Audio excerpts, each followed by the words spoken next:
Hello, my dear students. Today I am going to discuss regarding the topic nutrition in human beings, human digestive system, and it's a revision class. Already in last videos I have discussed in detail regarding all the parts of human digestive system. This class specially to jot down the main points and to repeat. Okay, so let's have a look. When we talk about nutrition, that can be of two types: autotrophic, wherefrom we have already discussed the photosynthesis. Another one is heterotrophic. Among heterotrophic, the first one, holozoic nutrition, that's the kind of human nutrition. Means we are dependent on the plants, and when we are getting the food, we are following few steps. Means we will intake the food, we will ingest, then we will digest in this way. So, the 5 steps of digestion in human body nutrition. First, ingestion. When we are taking the food to our mouth. Second, digestion. From mouth through stomach, then up to small intestine, the digestion done by various glands with the help of enzymes under the control of many hormones. That's digestion. Our main food types are 3: protein, lipid and carbohydrates. Those are going to be broken in smaller components. That's digestion. Third, absorption. Our cell only can absorb those simpler molecules. Now the cell will absorb those particles. Assimilation. Now it becomes the part of our body. Which one not digested, that will be as a fecal material going outside. So ingestion, digestion, absorption, assimilation and ingestion. The 5 steps most important to human digestive system. This is our human digestive system. Already in the last videos you got this diagram. So you know the parts well. Now I repeat. 1.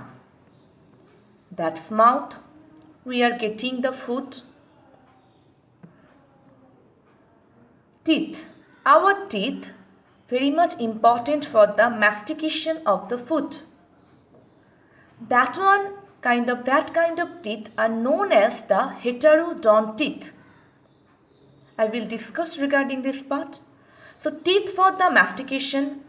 Now 3. Salivary gland. Actually there are 3 types of salivary glands.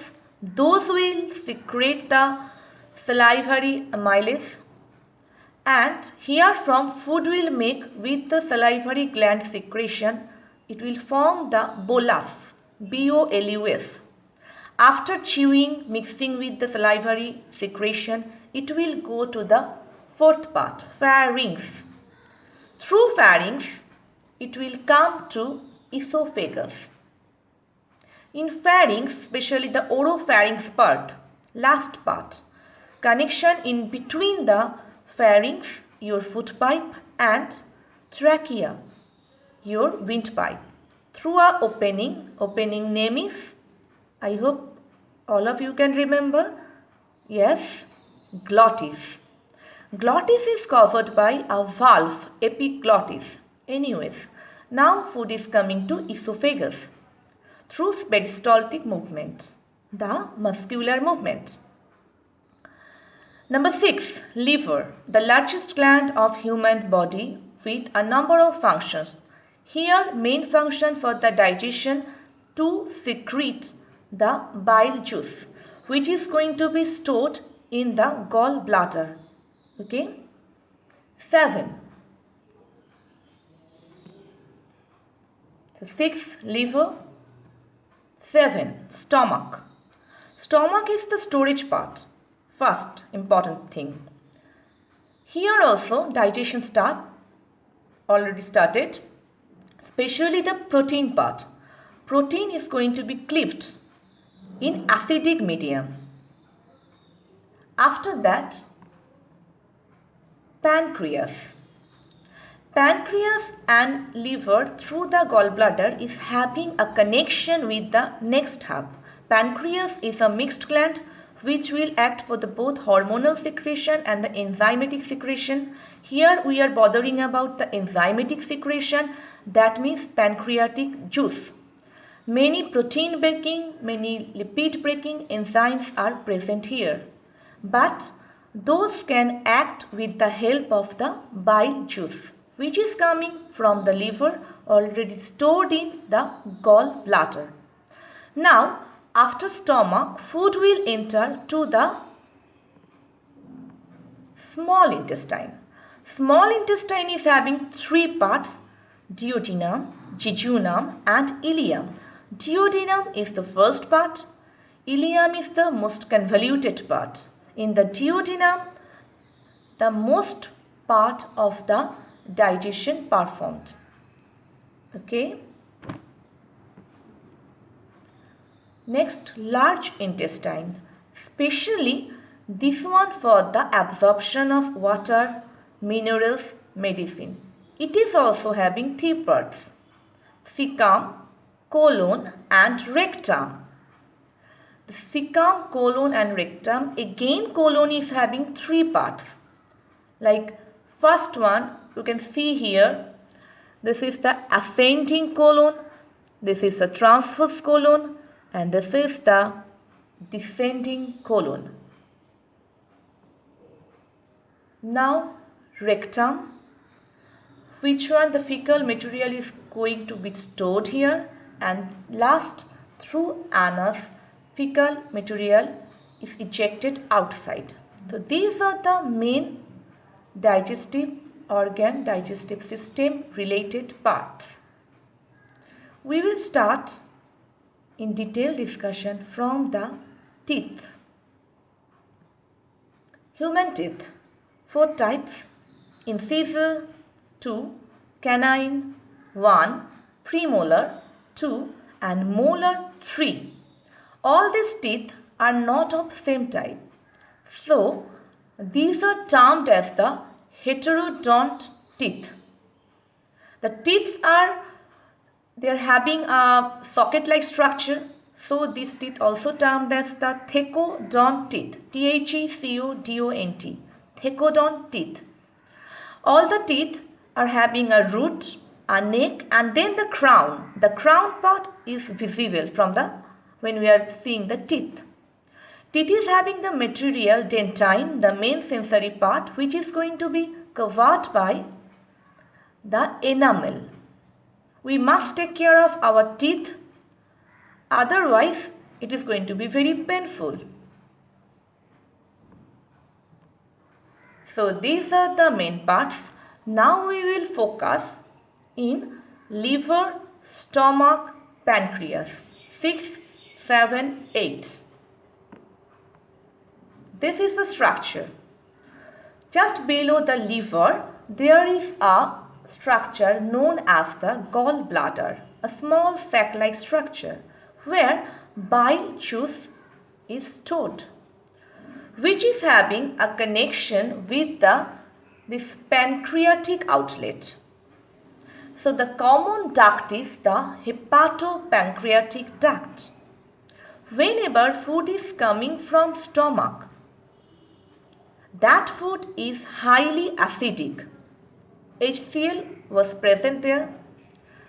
Now, it needs the alkaline medium for the action of the pancreatic and the intestinal means duodenum part activity. Which one is duodenum? This C or U-shaped structure, the first part of small intestine. So what about the pancreatic juice coming? What about the intestinal juices are there? All are going to be work in an alkaline medium. That alkaline medium is going to be performed or prepared provided by gallbladder through its alkaline secretion. Another function of gallbladder, it helps for the emulsification of fat. Means fats, it can't be churned directly to the smaller components. Before that, it needs the small globule formation. What's the name of that globule? Already I have written in the copy in the last class. Yes, micelle, M-I-C-E-L-L-E. Those micelle formation is known as the emulsification, so that we will face very much easily, we can digest the fat, lipid like food materials. Now up to this already we are having a clear structural view regarding all the parts of the digestive system. Now let's have a look when the food we are taking part, how it is coming up to the stomach. Then we will discuss regarding this part, enzymatic action.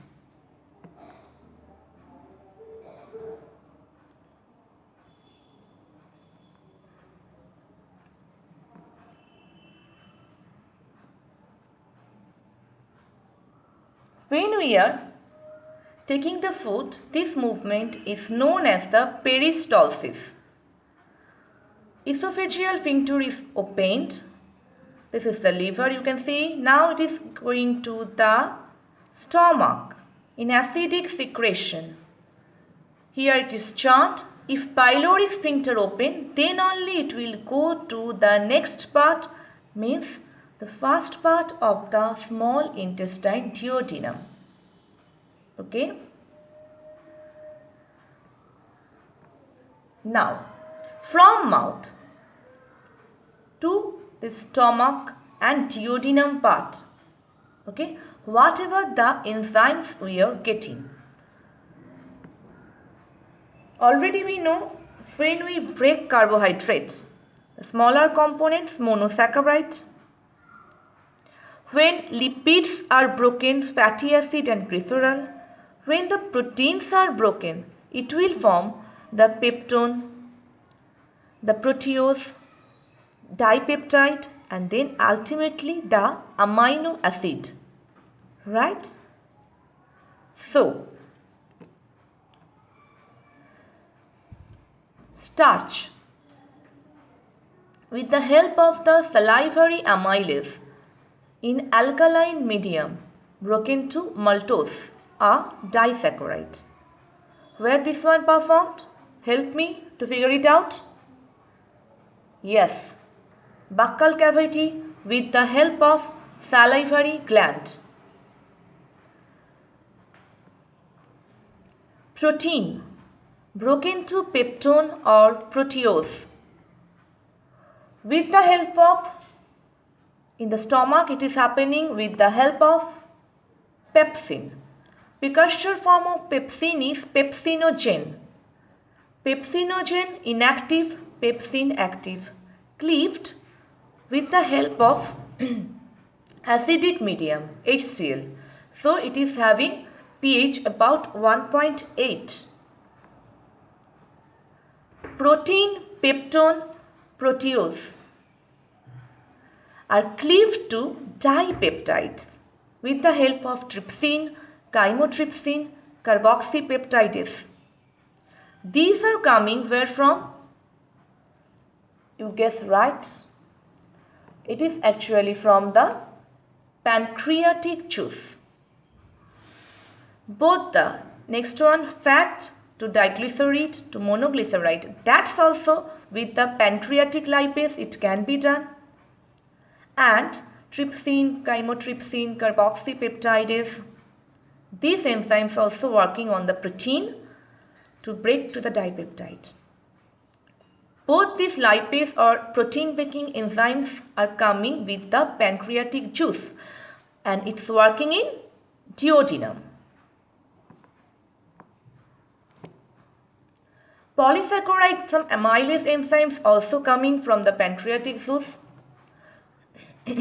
Nucleic acid, DNA, like structures with the action of nuclease can also be broken in the smaller components here. So now we have gathered information up to the small intestine, just before that, means up to the pancreatic secretion. Food has already reached stomach, acidic secretion, then to neutralize it, buffer medium it comes from the gallbladder, right? And the pancreatic juice, that function we discussed. Now we will talk about the intestinal part. So let's have a look how food moves in our intestine.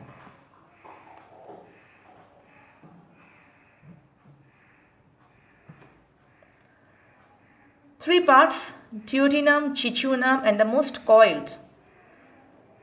They are from ileum. In the bloodstream, now the food is moving. Now it is going to be absorbed in the bloodstream. So through the action of the finger-like projections, these are the villi-like structure present in the surface of the small intestine, especially the ileum part. They can only intake these smaller components absorption. Okay, so they will absorb these smaller components. So almost, if they need to uptake these components, almost all the components need to be digested by small intestinal part, right? So our small intestinal juices is made up of so many components so that it can break all the carbohydrate, protein and lipid or fat related component. Ultimately, villi will absorb the smaller components. Okay, so intestinal juice. This entire thing, all kind of enzymes are present here in duodenum part especially. So small intestine. First, dipeptide, broken to amino acid with dipeptidase. Already we have seen maltose formed, that is with the action of maltase broken to glucose, monosaccharides.